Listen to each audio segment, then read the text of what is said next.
السلام علیکم اور دوستو، کیسے ہیں آپ؟ میں عبدالرحمن سیف۔ دوستو، آج ایک کتاب پہ تبصرہ کریں گے۔ تبصرہ آپ نے پڑھے ہوں گے، تبصرے جو ہے لوگ اکثر تحریری طور پر کرتے ہیں، لیکن میں نے سوچا کہ جب زمانہ موبائل اور ویڈیو کا ہے تو کیوں نہ ایک ویڈیو بنا لی جائے تبصرے کی، اور تبصرہ کریں گے ہم اس کتاب پہ۔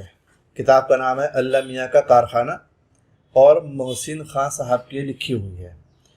تو ابھی کچھ روز پہلے میں نے کتابوں کے گروپ میں اس کے بارے میں کچھ لکھا تھا کہ بھئی اس میں زبان اچھی استعمال نہیں کی گئی ہے، گالی بھی دی گئی ہے۔ تو ایک صاحب کا کمنٹ آیا کہ آپ جو ہے حوالوں کے ساتھ لکھیں تو بات آپ کی مضبوط رہے گی، ایسے نہ لکھیں۔ تو میں نے کہا چلیے ٹھیک ہے، صرف حوالوں کے ساتھ لکھنے کی بات نہیں، میں باقاعدہ ویڈیو بنا دوں گا اس کی۔ اور آج کل لوگ زیادہ تر ویڈیو ہی دیکھتے ہیں، تو ایک تبصرہ ویڈیو کی شکل میں صحیح۔ بہرحال بات کرتے ہیں اس کتاب کی۔ اس کتاب کا جو پہلا تاثر پڑھنے والے کے دل پہ آتا ہے، جو ظاہر ہوتا ہے، جو ہمیں محسوس ہوتا ہے جب ہم کتاب پڑھتے ہیں، وہ یہ ہے کہ ہمارا وقت خراب ہوا، ہمارے پیسے خراب ہوئے۔ یہ کتاب کچھ بھی کام کی نہیں ہے، کسی بھی کام کی نہیں ہے، کچھ بھی اسے پڑھ کے حاصل نہیں ہوتا سوائے وقت کی خرابی کے۔ اور وہ کیوں، میں آپ کو بتاتا ہوں۔ دیکھیے، کتاب اردو میں ہے، اردو ایک بہترین زبان ہے، شائستہ زبان ہے، تو کم سے کم ہمیں وہ اردو کی شائستگی پڑھنے کو بھی تو ملے۔ بھائی، جس کتاب کو خریدنے کے لیے ہم نے 300 روپے خرچ کر دیے، 299 صفحے کی یہ کتاب ہے، تو اس میں 299 صفحات میں سے ایک صفحہ تو ایسا مل جائے کہ جس پہ اردو اس انداز سے لکھی گئی ہو کہ واقعی پڑھ کے مزہ آ جائے، منہ سے نکلے یار واہ کیا زبان استعمال کی ہے۔ پوری کی پوری کتاب بچکانی ہے۔ بچہ اس کا کردار ہے جبران، 8-10 سال کا بچہ ہے، اس کی بہن ہے، اس کے دوست ہیں، اس کی ماں ہے، اس کے باپ ہے، اور پوری کتاب بچوں ہی کے لیے ہے۔ جب میں نے اپنے کمنٹ میں واٹس ایپ پہ یہ بات کہی کہ کتاب بچوں کے لیے ہے، تو ایک صاحب نے کہا آپ نے کتاب شاید پڑھی نہیں، یہ کتاب بچوں کے لیے نہیں بڑوں کے لیے ہے۔ تو میں انہی صاحب سے کہنا چاہتا ہوں کہ محترم، میں نے تو کتاب پوری حرف بہ حرف پڑھی ہے، آپ نے شاید نہیں پڑھی۔ یہ کتاب بڑوں کے لیے نہیں ہے، اور اس کی وجہ ہے۔ وجہ کیا ہے وہ سن لیجئے۔ وجہ یہ ہے کہ پوری کتاب میں جو زبان استعمال کی گئی وہ بچکانی زبان ہے، بالکل بچوں کی اردو۔ ایک جملہ بھی اس کے اندر ایسا نہیں ہے جس میں ادب کی چاشنی، اردو کی حلاوت، یا پھر وہ جو ایک شائستگی اور شگفتگی زبان کی ہوتی ہے اردو کی، وہ ہمیں محسوس ہو جائے۔ ایک جملہ بھی نہیں ہے، ورنہ ذہن میں جملے آتے رہتے ہیں۔ ہم نے پتہ نہیں کب پڑھی تھی شب جائے کہ منبودم، اس کا جملہ آج بھی یاد ہے۔ شورش کاشمیری نے لکھا تھا کہ دو پہاڑوں کے درمیان سے سڑک ایسے گزر رہی تھی جیسے کسی دو شیشہ کی مانگ جا رہی ہو۔ یہ ہے اردو۔ بہت لوگ لکھتے ہیں، تشبیہات و تعبیرات اور استعارات کے ساتھ زبان لکھی جاتی ہے، اسی میں مزہ آتا ہے پڑھنے میں۔ یہ کیا کہ سیدھی سپاٹ آپ نے زبان لکھ دی جیسے بچے گفتگو کر رہے ہوں۔ تو اسی بنا پہ میں نے کہا تھا یہ کتاب بڑوں کے لیے نہیں ہے، یہ کتاب بچوں کے لیے ہے۔ بہرحال تبصرہ کرنے سے پہلے ایک بات اور بتا دوں، اس کو ملا ہوا ہے راشٹر بھاشا سمان۔ یہ گولے میں بنا ہوا ہے، لکھا ہوا ہے یہاں، شاید آپ کو نظر آ جائے، ویسے آئے گا نہیں، بہت باریک لکھا ہوا ہے۔ بینک آف بڑودہ کی طرف سے 2023 میں راشٹر بھاشا سمان اس کتاب کو ملا ہے، اور بھاشا ہی کا بیڑا غرق اس کتاب میں کیا گیا ہے۔ تو میں بینک آف بڑودہ کی جیوری سے اور ان ججوں کی کمیٹی سے کہنا چاہوں گا جنہوں نے اس کتاب کو منتخب کیا ایوارڈ کے لیے، کہ خدارا کتاب پڑھ بھی لیا کریں، سفارشوں کے سبب ایوارڈ نہ دیا کریں۔ اس سے اندازہ ہوتا ہے کہ آج کل کتابوں کو یا کسی کو بھی ایوارڈ سفارشوں سے ملتا ہے، قابلیت کی بنا پر نہیں ملتا ہے۔ بہرحال میں کیوں اس کتاب کی برائی کر رہا ہوں، اب آپ سنیے، دیکھیے۔ یہ کتاب کے شروع میں صفحہ نمبر 16 پہ ذکر ہے مرغیوں کے دڑبے کا۔ وہ جبران جو ہے اس کے گھر میں مرغیاں پلی ہوئی ہیں، دو، ایک کالی جسے کلو کہتے ہیں، ایک چتکبری ہے۔ تو پوری کتاب میں جہاں جہاں بھی دڑبا لفظ استعمال ہونا تھا وہاں ڈربا استعمال کیا گیا ہے، جبکہ جس گھر میں لکڑی کے جس ڈبے میں مرغیاں رہتی ہیں اس کو دڑبا کہا جاتا ہے، ڈربا نہیں کہتے۔ دال پہلے ہے، ڑے بعد میں ہے، اس میں ڑے ہے ہی نہیں، ڈال لکھا ہے اور رے لکھا ہے۔ اچھا، ہم یہ سمجھے کہ شروع میں بھائی تصحیح کی غلطی ہوگی، دڑبا لکھا ہوگا مصنف نے، ٹائپ کرنے والے نے رے کے اوپر بنی ہوئی چھوٹی توئے دال کے اوپر لگا دی اور رے خالی چھوڑ دیا، تو اس نے ڈربا کر دیا۔ لیکن ایسا نہیں ہے، پوری کتاب میں جہاں جہاں بھی 15-20 مرتبہ لفظ آتا ہے ہر جگہ ڈربا ہی لکھا ہے، جبکہ صحیح لفظ دڑبا ہے، اور اس میں علاقے کی کوئی قید نہیں ہے۔ اگر کسی علاقے میں جونپور سائڈ میں یا جہاں کے یہ مصنف ہے وہاں ڈربا بولا جاتا ہے تو وہ غلط ہے، بھلے ہی وہاں بولا جاتا ہو۔ لیکن کچھ لفظ ایسے ہیں جو علاقے کے حساب سے تو بولے جاتے ہیں، لیکن کچھ ایسے ہیں جو کہیں بھی بولے جائیں وہ صحیح بولے جائیں گے تو صحیح مانے جائیں گے، لیکن غلط اگر ہیں تو ان کو ہم یہ نہیں کہہ سکتے کہ جی ہمارے یہاں یہی رائج ہے، ایسا نہیں ہوتا۔ ڈربا غلط لفظ ہے، صحیح لفظ دڑبا ہے۔ ایک تو زبان کی یہ خرابی، دوسری آپ سنیے، مطلب کمال ہی تو ہے بس، جو بچے یا بڑے بھی جنہوں نے اردو پڑھنی شروع کی ہے ناول کے طور پہ، یا کتابیں پڑھنے کا شوق انہیں بھی ہوا ہے، وہ چاہتے ہیں بھائی ہم بھی اچھی زبان سیکھیں پڑھیں، تو اب وہ کیا سیکھیں گے اسے دیکھیے۔ صفحہ نمبر 16 پر ہی بلی کے آنے کی بات ہو رہی، تو ماں کہتی ہے پہلے تو دونوں آزاد گھومتی رہتی تھی، مگر جب سے بلی لاگو ہو گئی تھی ہم لوگ انہیں باہر نہیں جانے دیتے تھے۔ یہ جبران کہہ رہا ہے، سوری ماں نہیں کہہ رہی ہے۔ تو اب بلی لاگو ہو گئی تھی سے کیا مطلب ہے؟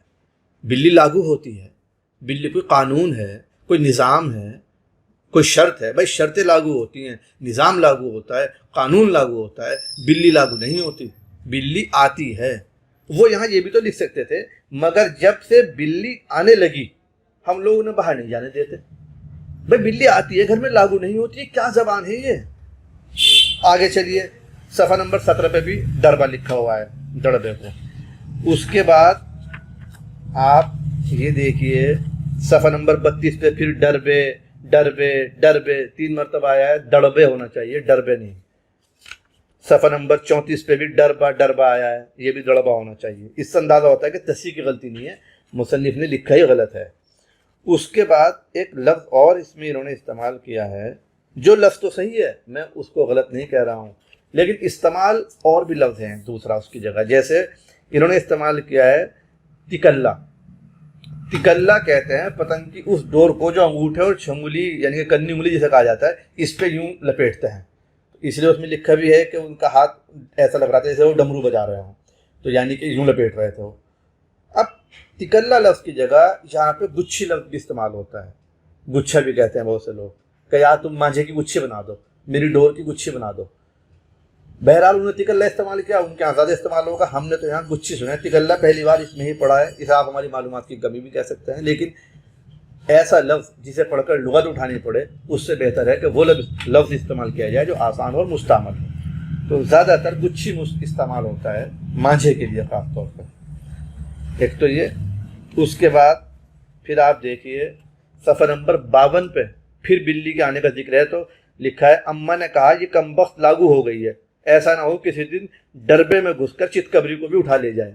چتکبری دوسری مرغی ہے، پہلی کلو تھی۔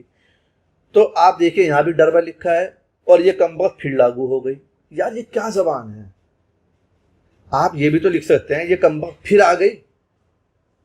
بلی کہاں سے لاگو ہوتی ہے؟ یہ لاگو کیا چیز ہے؟ یہ لاگو ایک تو وہ ہے جو میں نے بتایا جاری ہونا، شرطیں، نظام، قانون۔ دوسرا لاگو ایک ہندی کا لفظ ہے جس کے معنی دوست کے بھی آتے ہیں، لیکن وہ یہاں نہیں چلتا۔ بلی دوست تھوڑی ہو رہی ہے، بلی تو گھر میں آ رہی ہے۔ بہرحال اب یہ زبان خراب نہیں ہو رہی تو کیا ہو رہا؟ اگر میں نے یہ کہا کہ یہ کتاب زبان کو خراب کرنے والی ہے تو میں نے کیا غلط کہا؟ یقیناً جو لوگ پہلی بار پڑھنے کے لیے کتاب اٹھائیں گے یا جو نئی اردو پڑھنے والے ہیں تو وہ تو سمجھیں گے بھائی مصنف نے لکھی ہے تو صحیح ہوگی، وہ اس کو پڑھ کے کہیں نہ کہیں استعمال بھی کریں گے، اپنی زبان میں استعمال کریں گے گفتگو میں، یا اگر کہیں وہ کچھ لکھنے لگے تو وہاں استعمال کریں گے۔ بلی لاگو ہو گئی، آدمی ظاہر سی بات ہے جو پڑھتا ہے، جو مطالعہ کرتا ہے اسی کو بھی استعمال بھی کرتا ہے، تو آپ یہ استعمال کرنا سکھائیں گے؟ بلی لاگو ہو گئی، یہ زبان ہوتی ہے؟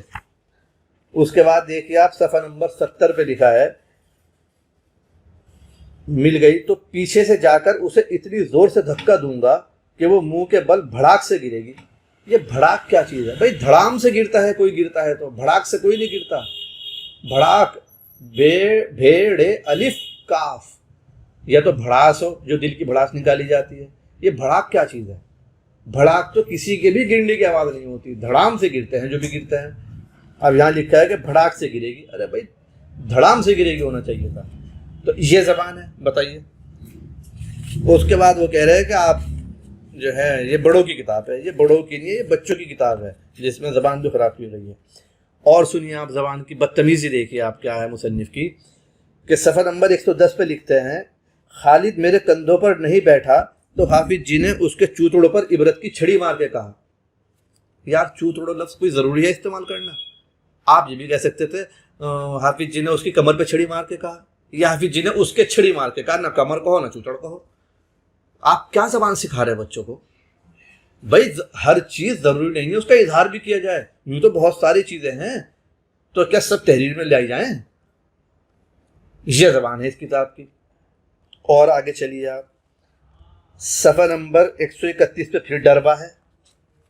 ڈربا کھول دیا دڑبا کی جگہ. اور جس کا میں نے گالی کا ذکر کیا تھا، صفحہ نمبر 175 پہ نیچے سے دوسری لائن اور نیچے سے 7ویں لائن، وہاں پہ گالی لکھی ہوئی ہے. گالی وہ ہے جو روزمرہ استعمال ہوتی ہے. بہت سے گندے لوگ اور دشنام تراز لوگ جو ہے وہ گالی بکتے ہیں، لیکن میں یہاں اپنی ویڈیو میں بھی وہ گالی نہیں بکوں گا، کیونکہ میری ویڈیو بچے بھی دیکھیں گے، بڑے بھی دیکھیں گے. اور ضروری نہیں ہے کہ اگر آپ کسی کے بارے میں بات کریں اور جو اس نے کہا ہو تو اس کو نقل بھی کریں. اگر کسی نے کوئی بری بات کہی ہے تو وہ نقل نہیں کی جاتی ہے، تو اس لیے میں بھی اسے نقل نہیں کروں گا. آپ پڑھنا چاہیں تو پڑھ سکتے ہیں، وہ تو ضرورت ہی نہیں پڑھنے کی. صفحہ نمبر 175 پہ ہے. ارے بھائی اس گالی کی جگہ جب وہ فون لیتا ہے جبران اپنے کان پہ لگاتا ہے ریسیور، تو ادھر سے اسے گالی دی جاتی ہے، ہاں بھائی بول بے.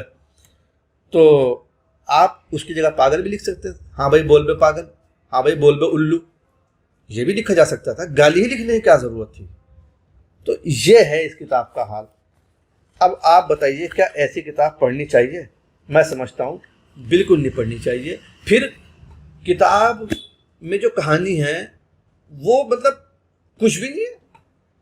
ٹھیک ایسا ہے جو یہ 90s اور 95 کا جو 90s کا دور گزرا ہے، ہمارا جو بچپن گزرا ہے، بالکل وہی ہے. گھر میں مرغیاں پل رہی ہیں، بجلی کا بار بار آنا جانا لگا ہوا ہے، چراغ جل رہے ہیں، لیمپ جل رہے ہیں، مدرسے میں بچے پڑھ رہے ہیں. تو جو اس وقت ہوتا تھا سب کچھ وہی ہے. موبائل نہیں ہے، ٹیلی فون نہیں ہے، ابا جماعت میں چلے گئے، گھر میں کھانے کو نہیں ہے، پیسے نہیں ہے، غربت ہے. ابا کو پولیس نے پکڑ لیا، انہیں پہ الزام لگا دیا کہ ان کے پاکستان سے کنیکشن ہے، کیونکہ ان کے رشتہ دار پاکستان میں تھے. ایسے بہت سے ہندوستان میں گھر ہیں جن کے رشتہ دار پاکستان میں ہیں، تو کچھ نہ کچھ ان پہ نشانہ لگا رہتا ہے. تو سب کچھ وہی ہے جو 90s کے دور میں گزرتا تھا، آج بھی گزر رہا ہے. لیکن آج کم سے کم یہ لائٹ اور یہ مرغی سب، اب گھروں میں مرغے پالنے کا رواج نہیں ہے، اس وقت تھا. تو کہانی تو بالکل ایسا ہے جیسا ہم اپنا بچپن دیکھ رہے ہیں، لیکن زبان اتنی سادہ ہے کہ وہ لکھنے والی زبان نہیں کہی جا سکتی. ایسی زبان نہیں لکھی جاتی ناولوں میں، اور اگر لکھی جاتی ہے تو وہ صرف وہ بچوں کی کتاب کہلائی جاتی ہے. اور اسی لیے میں بھی اس کتاب کو یہ کہوں گا کہ یہ بچوں کی کتاب ہے، بالکل بھی نہیں پڑھی جائے. اچھا بڑے تو اس لیے نہ پڑھیں کیونکہ کتاب بچپن کی ہے، بچوں کی ہے، بچکانی زبان میں لکھی گئی ہے. اور بچے اس لیے نہ پڑھیں کیونکہ زبان خراب استعمال کی گئی ہے. اگر بچے پڑھیں گے تو گالی بھی سیکھیں گے اور ان کی زبان بھی خراب ہوگی. تو دونوں ہی عمر کے لوگ اس کتاب کو اوائڈ کریں، اس کتاب سے صرف نظر کریں، اور اپنا وقت بھی بچائیں، اپنے پیسے بھی بچائیں. کیونکہ آپ جب اس کتاب کو پڑھیں گے تو آپ کیسے لگے گا جیسا آپ کی جیب پٹ گئی ہو، آپ کو کسی نے ٹھگ لیا ہو. کچھ بھی اس کتاب کو پڑھ کے حاصل نہیں ہوتا. بس ایک بات اس میں اچھی اس نے لکھی ہے، مصنف نے لکھی کیا ہے کہ کہانی میں ایک بات اس نے یہ کری ہے کہ باپ کو جیل سے رہائی نہیں ملی ہے. جو پولیس پکڑ کے لے گئی تھی وہ آخری وقت تک پولیس کی حراست میں ہی ہے، کیونکہ یہی ہو بھی رہا ہے جو ایک دفعہ چلا جاتا ہے 15-20 سال سے پہلے اس کا باہر آنا بہت مشکل ہو جاتا ہے. بہرحال تو یہ چیز اس نے صحیح لکھی ہے، باقی اور کچھ نہیں. اچھا ایک بات اور چلتے چلتے کہہ دوں، بھلے ہی تبصرہ لمبا ہو رہا ہو لیکن پھر بھی یہ بات میں کہہ دوں. اکثر جو اردو افسانہ نگار ہیں ان کو دیکھا ہے، ایک عجیب ان کے اندر یہ بات ہے کہ جب انہیں کہانی کا کوئی اچھا موڑ نہیں ملتا، کوئی اچھا انجام نہیں ملتا، وہ کردار کو مار دیتے ہیں. ارے بھائی یہ کیا بات ہوئی کہ افسانہ وہی اچھا مانا جائے گا جس کا اختتام ایسا ہو کہ پڑھنے والا اس سے اچنبھت ہو جائے، حیران رہ جائے کہ ایک دم یہ کیا ہو گیا. تو اس کا مطلب یہ نہیں کہ آپ اسے مار دیں کریکٹر کو. اکثر دیکھ رہا ہوں کہ جتنے بھی میں افسانے پڑھتا ہوں جسے دیکھو اس نے مار دیا، آخر میں وہ مر گیا. ارے بھائی آپ کہانی کو بڑھاؤ، اسے لے کے چلو اس طرح کہ کہانی پڑھنے والے کو کچھ تو ملے. یہ کیا کہ وہ بیٹھا ششدر ہے، یہ کیا ہوا، اب تو مزہ آنا شروع ہوا تھا کہانی میں مر گیا. ایسے اس میں جبران کو مار دیا اس نے. بکری کیونکہ ہاں بکری سے یاد آیا، وہ تو بات ضروری ہے بتانی. بھائی اس کتاب میں کیا بربادی لگائی گئی ہے کہ بکری سے اس کو اتنی محبت ہو گئی تھی چرانے میں کہ جب بقرعید کے دن حافظ جی نے بکری کو قربان کر دیا، قصائی نے اسے کاٹ دیا، تو اس کی محبت میں اتنا گرفتار تھا جبران جو کیریکٹر ہے بچہ، اس کو جو ہے بخار ہو گیا اس کے صدمے میں، اور وہ بخار کی شدت میں مر گیا. یہ اس کا انجام ہے. اور بکری سے اس کی محبت بڑھانے کے لیے مصنف نے جو صفحات برباد کیے ہیں، آئے ہوئے ایسا وقت برباد ہوتا ہے. حافظ جی نے صبح کہا بکری چرا لاؤ، وہ صبح کو گیا، بکری چرائی، اس نے قبرستان کے پاس بکری چرائی، یہاں پیڑ سے باندھی، وہاں چرائی، قبروں کے اوپر کتبے صاف کیے اپنی ماں کے، اپنے چچا کے، اور سب جو کام اس نے وہاں کیے. پھر جب حافظ جی نے کہا کہ شام ہو گئی ہے، پھر روئے گی چلائے گی، اسے پھر لے جاؤ شام کے کھانے کے لیے. اب جو 10 صفحے 8 صفحے آپ نے پڑھے ہیں، جو اس کی حرکتیں، جو اس کی کارگزاری ہے بکری چرانے کی، وہی صبح کی کارگزاری دوبارہ آپ کو پڑھنی پڑ رہی ہے شام کو بھی. یار کوئی بات ہے یہ؟ اتنی تکرار ہوتی ہے کہ صفحہ نمبر 256 سے 265 تک پورے 9 صفحے میں وہی بکواس ہے جو بکواس صبح لکھ دی مصنف نے بکری چراتے وقت. چونکہ پھر وہی لکھ رہے ہیں کہ اس نے پھر بکری وہاں باندھ دی، پھر قبر کے کتبے صاف کیے. کوئی بات ہے یار؟ تم وقت خراب کر رہے ہیں بالکل پڑھنے والے کا. اپنی کتاب کو تم صفحات بڑھا رہے. ایک ہی بات، ایسا کہ آپ بکری چرانا ہوگا ٹھیک ہے، تم نے صبح چرا دی تھی، یہ لکھ دیتے کہ جیسے صبح بکری چرائی شام کو بھی بکری چرا کے مدرسے واپس آ گیا. لیکن نہیں، جو صبح کیا اس نے شام کو پھر وہی دوران، پھر وہی دوبارہ سب کچھ دہرایا گیا. عجیب لکھنے کا انداز ہے بالکل. مطلب یہ کوئی مصنف ہے؟ آپ انہیں ایوارڈ دے رہے، نہ زبان ڈھنگ کی استعمال کر رہے ہیں، نہ کہانی کو آگے بڑھا رہے ہیں. پوری کتاب میں بس ایک گھر کی بات چل رہی، کچھ بھی نہیں. بہرحال خیر، تبصرہ لمبا ہو گیا، لیکن میں سمجھتا ہوں یہ باتیں ضروری تھی کرنی، ورنہ پھر کوئی نہ کوئی کہتا کہ آپ نے بس اتنا ہی بتایا اور کمی تو بتائی تھی اس میں. چلیے خیر، زندگی نے تو انشاءاللہ پھر کسی اور کتاب پہ تبصرہ کریں گے، اور ایسی کتاب پہ کریں گے جس کا تبصرہ اچھا ہو، جس سے سن کے آپ کتاب پڑھنے کی طرف راغب ہو اور آپ کو ایک اچھی کتاب ملے پڑھنے کے لیے. انشاءاللہ میں ایک ایسی کسی اچھی کتاب کا تبصرہ کروں گا جیسے کہ مصحف نمرہ احمد کی. بہت شاندار کتاب ہے، اور بھی بہت ساری کتابیں ہیں. بہرحال تو آج کی ویڈیو میں اتنا ہی. اگلی ویڈیو تک کے لیے خدا حافظ.